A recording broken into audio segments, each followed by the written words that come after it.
Alright guys, today we're gonna do a Mercedes, this is the alternator for M113 engine.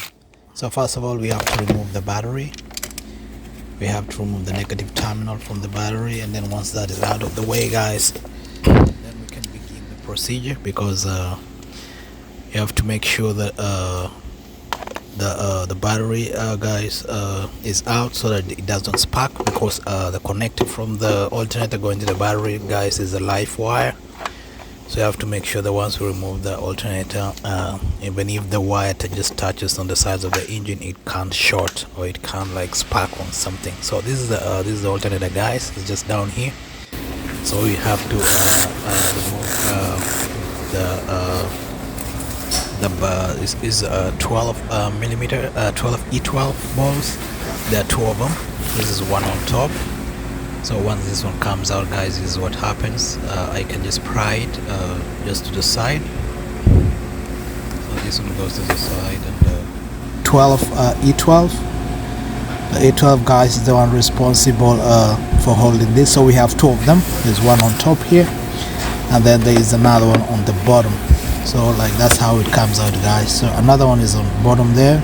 So if you look down here, yeah, there's one E12 too, so I have to take that one out. So once that is out guys, then we can pull this one, which is down here. It's a bit tricky, so you have to pull it like that on the side. So once that is done guys, we come to the back of the alternator. We have a 13 millimeter, and we have a connector. So we pull out the connector right here. So you just hold one end, you press on the end, and then you can pull it out like that. So once that is out guys, we take out the 13 millimeter, which is just right here.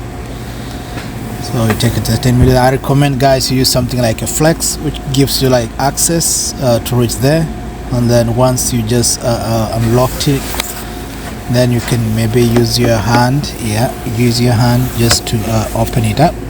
And then once it's out guys, other people prefer sealing the terminal with maybe like electric tape, but because I've disconnected the battery guys, I should be alright. Even if this touches anywhere on the car, it should be good.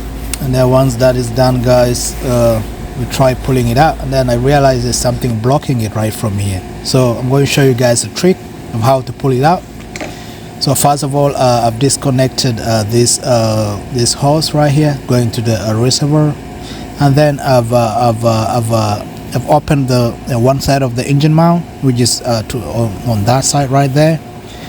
Is a 13 millimeter from the bottom. Then once you do that, you get a floor jack, and then you raise one side of the engine. You raise the engine. So once you raise it guys, it's going to give you enough space to pull the alternator from down here. So let me show you guys from down how it looks like. Floor jack, you make sure you get like something to hold it together, like a small piece of wood. Then you take it up like that. There, once it goes up like that guys, you jack it up.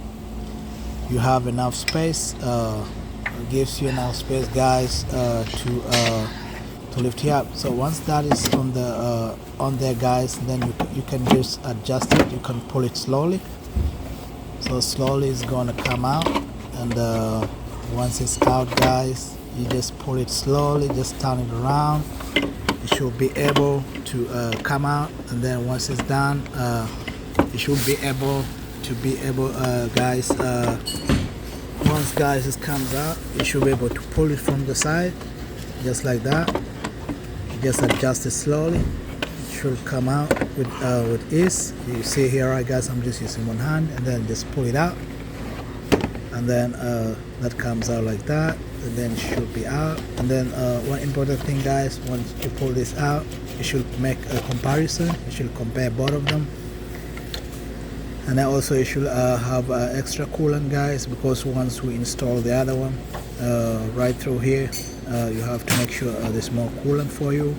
You top it up so that it compensates the one which you took out. So once you get it out like this guys, make sure you check the back So guys, make sure the connectors are fine. There's no leaks on it, maybe like a coolant or water in there. Just make sure it's clean, then you should be able to be good to go. So once that is done, guys, you get back to the alternator. Make sure the new one is exactly the same as the one you're replacing, so that you don't put it inside and figure out they don't look alike. So when it's outside, guys, make sure you check it out from there and make sure they look alike. I think that this is the basic thing, guys, and then when you put it inside, you just do the reverse of it, and it should be good to go.